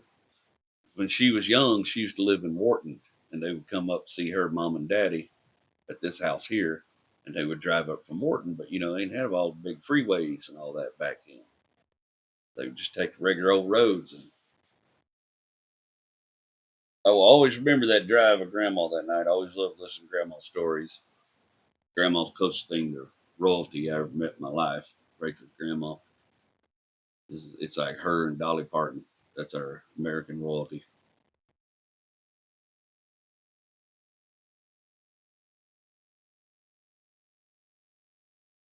When you turn, if you turn on Travis Street and go north to leave downtown Houston, on the left hand side there was a little bar there, and it had neons in the windows, wine, vodka, da, da, da. And one of the neon signs just said Sherry, which is my mom's name. And every time I see that sign, I'd have some kind of feeling about it. And I saw that sign that night, and Grandma said, "You think about your mom?" And I was like, "Yeah." And I said, "Every time I see that sign, it makes me think about her." She goes, "Well, she wouldn't like that. She liked being sparkly." But Grandma told me another story that night. She said when they used to drive through there, she said that at that intersection right there at Travis and Commerce is where her and her husband Raymond learned about World War II, learned that World War II was starting. They'd been out at the farm in Wharton visiting some family. They were coming home, and I don't remember the exact date, but you're a history buff, you will. It's whenever Pearl Harbor happened. They were coming home and they were driving. They had this old 40s Buick Roadmaster, beautiful car, yellow, convertible top.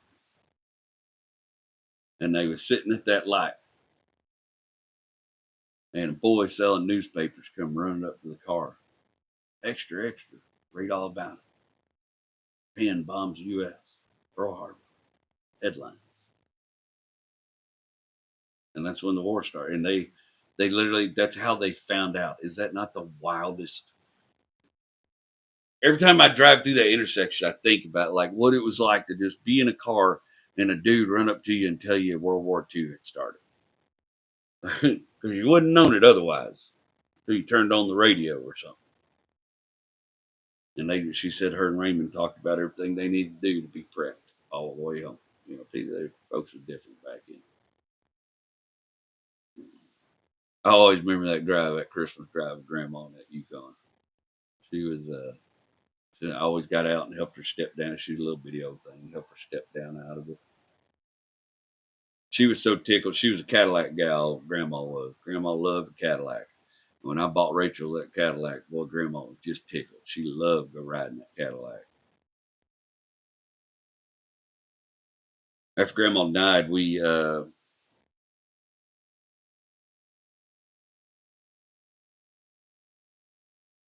a family member on my wife's side that is a whole ass problem. He's schizophrenic. He doesn't medicate. He doesn't take care of himself. And he'll be okay for a year or two at a time. Then he flips out and he becomes a whole problem. Against our better judgment, we were trying to help him. We decided to let him live in this house. And we were going to pay the bills, keep the lights on, all that good stuff, which we did. And he apparently started spiraling and just started destroying the house. He did so much damage to this place, just tore so much crap up, was stealing shit out of the house. He stole so much. Grandma and them had some stuff put aside, and he stole a bunch of that, and he stole guns, and we don't know what he was doing with it, whether he was hawking them or whatever. But he locked us out of the house. We ended up at some point having to forcibly remove him from the house. But at that point, during the pandemic, we had spent so much money trying to keep both households going that we were in a bind. And we had to make the decision that, well, we're not going to be able to live in our fancy apartment anymore. We're going to have to go live in that house for a while we fix the house. That's what he did. I went out and got a loan for like 30 grand from my buddy David. We put every dime of it and then some. And I spent that whole most of that summer remodeling this house by myself. That's when Will started letting me down. He would show up drunk and he was just getting me kind of useless at work. And so I stopped calling him for stuff. And half the time he wouldn't show up. That's why I knocked a hole in the Yukon. I went down to the bank one day to put some money in the bank. And I was sitting in the bank drive through up against the little teller thing and went to start the truck. The truck wouldn't start. Apparently, the damn alternator had gone out. And I couldn't dare squeeze my ass out of this side of the truck. So I had to climb over the console, get out of the passenger side of the truck, go around the back of the truck, push the truck out of the bank drive through so other people could use the drive through. Well, I do all that, get out, realize that my dumb ass has left the truck in park. So now I got to crawl back through the truck, which I do, and reach down, put my hand on the brake pedal, and shift the truck into neutral. I hope it doesn't, roll off while I'm laying in there all screwed up. And I was trying to get back out of the Yukon, and I put my hand on the dash. And when I did, my whole hand just went through the dash, and that whole top piece, the whole top part over the air conditioner vents, everything just exploded into a million pieces. And leaving a pizza box. I only know this because a couple times after that, when I was bringing a pizza home, you could stick a large pizza box in that hole and keep it warm on the way to the house.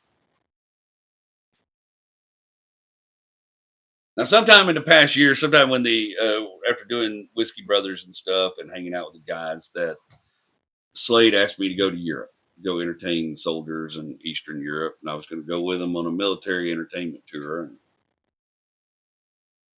y'all know I already done one or two of them, and I was really excited about it and find out that the IRS had revoked my passport because the IRS decided I owed them 60 grand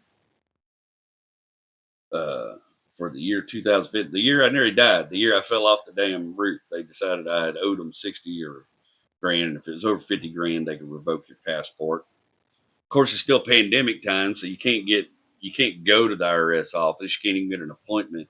You have to do everything through email. I don't know. We fixed those taxes like 4 times and sent it to them. I basically fought with the IRS for about 2 years during the pandemic to get my freedom back and it's pretty damn draconian to take somebody's passport over taxes. It's real damn draconian. It's scary. I didn't like that feeling at all. I make sure I always keep my passport updated now. But yeah, it took me about 2 years to get the State Department to give me my passport back. Of course, I missed out on that trip. And when we got all said and done with it, it turned out the IRS owed me $2,500. And they sent me a letter that I still have saying that because it was so long ago, they're not going to worry about paying that back to me. But boy, they sure wanted that 60 grand. They thought I owed them, They didn't care how old that 60 grand was. They thought they should get that.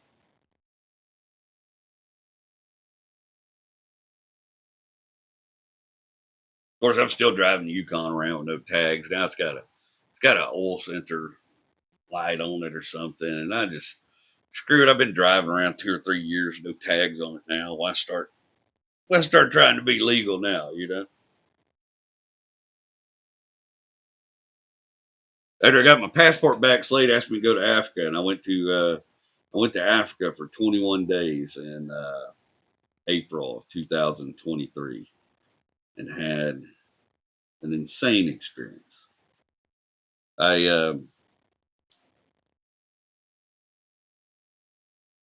Africa was a financial washout for me because even though we got paid to go to Africa and entertain the troops, which was cool, man. I went to Qatar, I went to Ethiopia, Djibouti, Niger, Kenya.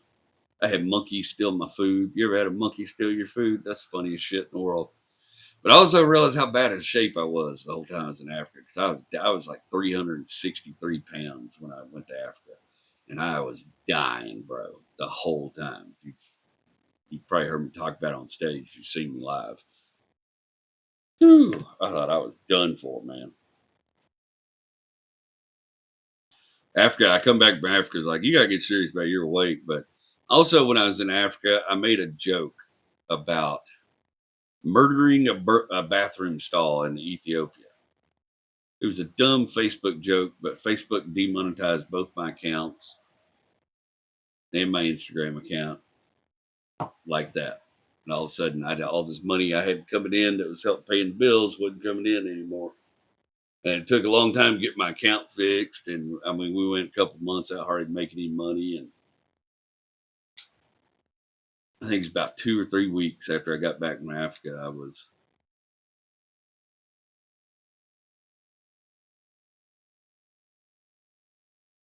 coming down Aldine Westfield, and I went to pass somebody, and I hit the gas and overdrive, just let go, neutral. I shifted truck down in third or second, and of course still had that, and I drove it home in second gear. But I knew that old 4L60 or 80, whatever it had in it, was it done me dirty and finally give up on me. The truck had 227,000 miles on it by that point. Still had, like really no problems. An alternator and a battery. And that old transmission gave it up. And for a while, I just drove around in first and second. But then first started getting real weak too. First, if you hit it too hard in first, it'd do this grinding thing. And reverse didn't sound good at all. Reverse would go ka-chunk, ka-chunk, ka-chunk. I mean, it would still go in reverse. And I had a dude I talked about on the internet. I called it the Black Pearl because she handled like a pirate ship in the wind. And I was pretty sure she was cursed. And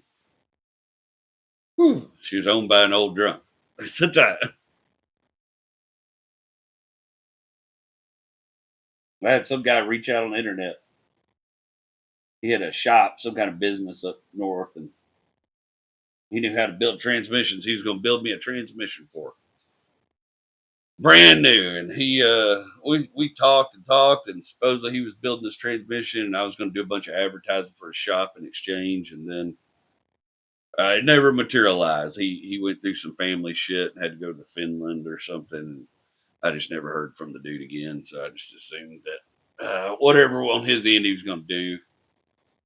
And when it fell through, me and David was like, man, we can build a transmission for it. Get your transmission probably under 1,000. We can build it, get it put in. And with it, he owns a transmission shop. He has contacts.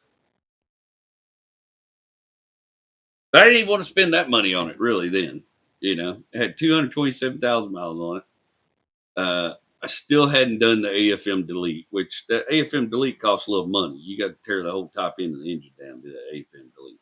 And if you're going to tear down the top end of a 220,000 mile engine, why wouldn't you do rod bearings? And you see where I'm going with this? It just didn't make sense.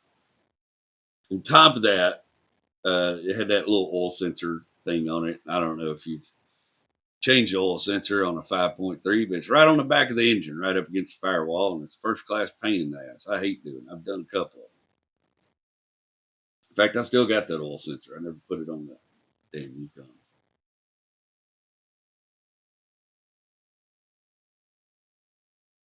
Yukon. Even it had the chrome door handles, and the plastic chrome stuff was coming off the door handles. You should cut your hand up every once in a while. It's just wore out. It had a pizza box size hole in the dash, and no heater. And I sure wasn't going to change that heater core. So I just decided I ain't dumping any more money in this truck. I'm just going to sell it for whatever. Asked Dave. He said, "Boy, you might get $500 or $600 for it." I don't think I'm let go of that. I'll see what I can do.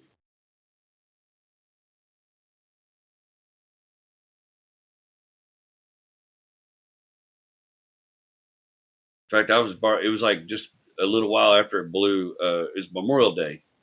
I borrowed Rachel's Cadillac. We bought Rachel's Cadillac from a tote the note lot dealer or from an import dealer during the pandemic. Well, supposedly he never could get us a title because of courthouses and yada yada yada and the pandemic and yada yada yada.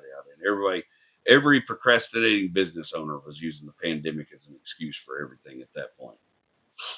I can't get to, pandemic. Can't get stuff because this. Can't get stuff because this. And sure, there were a lot of supply problems, but there was a lot of people just using it as an excuse. And this dude just kept sending us paper plates. Oh, as soon as the courthouse open up, and I'm on his ass about once a month. Hey, man, we need to figure out what to do about this car. Lo and behold, I borrowed the Cadillac one at Memorial Day weekend. I run down to Walmart to get some charcoal and stuff because we're going to cook outside. Come back to Walmart and Cadillac, and I'm at the intersection of Fulton and Cross Timbers, and there's this cop, and he jumps over a lane and then climbs over the median to get behind me. And I was like, well, what the hell's going on? I figure I'm getting pulled over for something, but I hadn't been speeding. I did kind of a funny little thing to get over in the left-hand turn, but I didn't think that was enough to get pulled over. Light turns green. I pull through the intersection. He flips his lights on, hollers at me over the PA. Pull over. There's a little store there. I pull up, pull in a parking space behind the store. There's some parking behind the store. I pull up in a parking space, little privacy fence. And they run up behind me in their little SUV, and they come out of the car with guns drawn and are hollering shit at me. And I've got my hands up here because I don't want to be no accident. And I got my window down, and he's hollering at me to roll down your back windows. Roll down your back windows, driver. I said, all right, I'm going to do it with this hand right here. And I rolled down the back windows, and they basically just run up on the car, guns drawn on both sides of the car. And they're standing behind me for a temple shot, and I'm like, what seems to be the problem, officer? He goes, we suspect this car is stolen. And I was like, "Ooh, no. I'm about to shit my pants. I got guns on me." No, man, the car ain't stolen, bro. So I bought this car. I bought it from a place right over on Airline. Here's when I bought it. All the paperwork is right here in the console. And he goes, well, that paper plate is bogus on the back. And apparently they were doing a roundup on that kind of thing because there's a lot of it going on. And this dude was printing illegal paper plates. He was just making them up. And they put their guns away, came and took my paperwork, took record of everything, and they let me go. But I was like, man, I'm so glad my wife wasn't driving it when that shit happened, right? And scared the piss out of me. Brought the cat home. She couldn't believe it. She's like, what the hell? I was like, yeah, man. Dudes got out of the car, guns drawn, bro. Like it was the Wild West. Like I was the baddest son of a bitch on the planet they was worried about. Hell no, I didn't like that experience.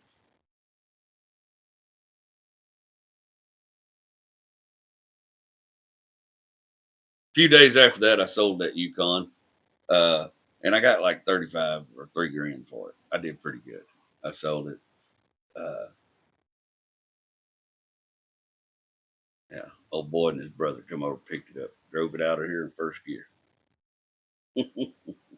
Let's do some comments real quick, and we'll wrap this thing up. And I'm prepared today. I got my comments ready. Yay me. On top of it 2 weeks in a row. All right, who we got here? At Chris Troxler. I always thought the Cordoba was more suited to compete against Tornado and Grand Prix of that era. And I kind of like the Murata, but I'm also a big fan of the Malaise era of cars. I like all them weird looking. I love that stuff too, man. Yeah, no, it was built to compete with the Regal. That was the thing, man. It's are the Tornado and Grand Prix? They're 4 doors, aren't they? Yeah, I'm pretty sure Cordoba only come in the 2 door. I think it was a little smaller than those cars. I don't know. I see what you're saying. I always liked me a Grand Prix. It was a good looking car. At Bug Driver 74. I disagree with this episode doesn't have a point. This episode I felt was a homage to your dad's effort and struggle to raise you the best he could with the tools he had at his disposal. As a father to two youngins, you inspire me to try and do better every week for them. Well, that's the job, brother. That's 100%. That's the job. I constantly try to do better by mine. And I think part of the job is also constantly feeling like you're failing at that. But I do, our kids are facing challenges that our parents' kids didn't face. And damn sure facing challenges our grandparents' kids didn't face. So it's all, it's like a rolling curve. You just try to figure it out as you go. But the fact that you give a shit enough to continue to try and do better for them shows you're probably doing the job right. Because I think that's really the main requirement. That's Samuel Baum 2255. I love your special, so I've been waiting for this one.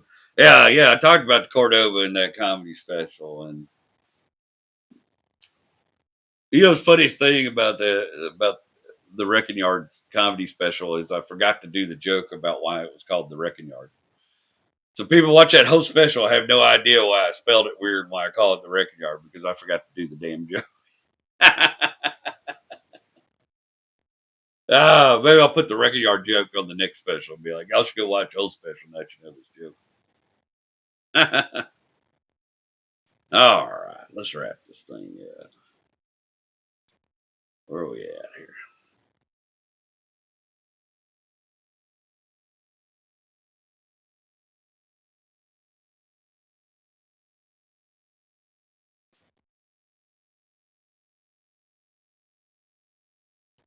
Not every car is an investment in resale sense. Sometimes you just buy a car and use the hell out of it. I always felt like I got every dollar back out of that damn Yukon, and then some.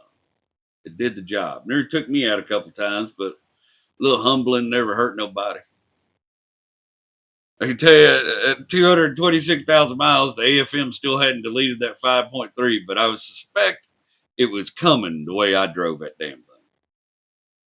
And sometimes you just use one up and let it go. It's okay. You don't have to grieve every car, even the good ones.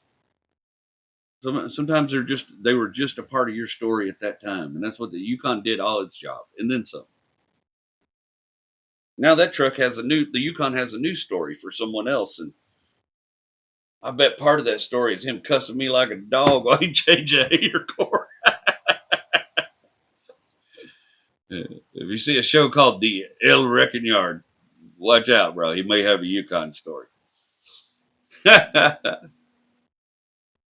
we eventually got the title straight down on the Cadillac. It took a lot of doing and a lot of paperwork, but her story ain't done yet, so that'll have to wait for another day. I don't know what the rest of the Cadillac story looks like.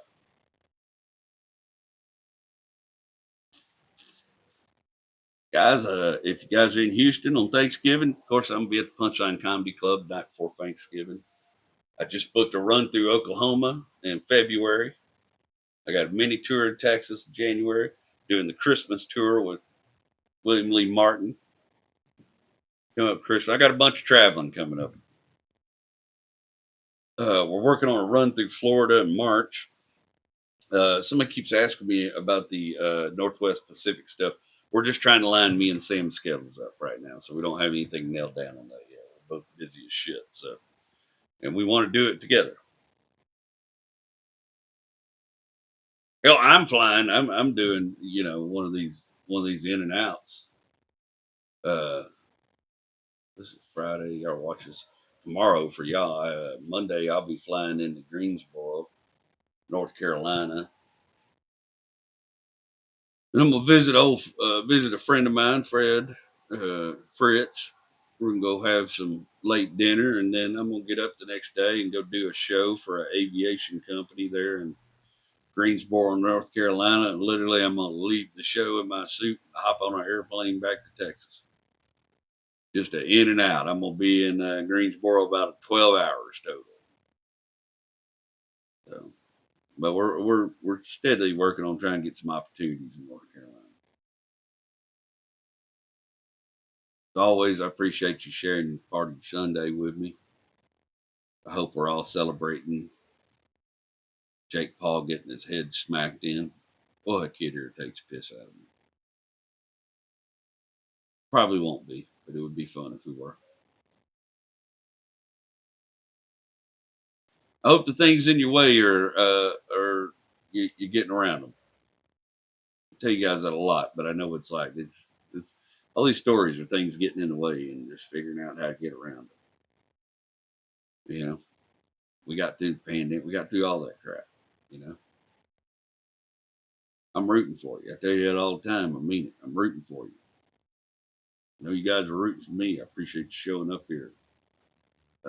Sunday has become one of my favorite days of the week, just hanging out in the live chat with you guys. I really enjoy it.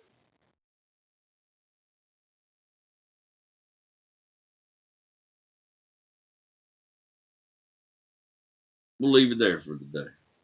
I'll see you guys next Sunday. I'm JW. I love you.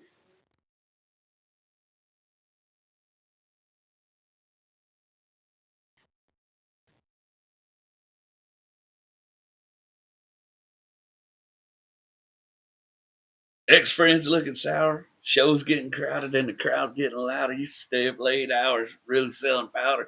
Dirty ass kid, barely ever took a shower. I'm a grown man now and I'm fresh and I'm clean. Smoke a little weed and I mess with a lean. I got a couple demons that be looking for me. The judge want to throw away the key indefinitely. I can't smoke weed now because my PO's tripping. Boy, I folk could rap back in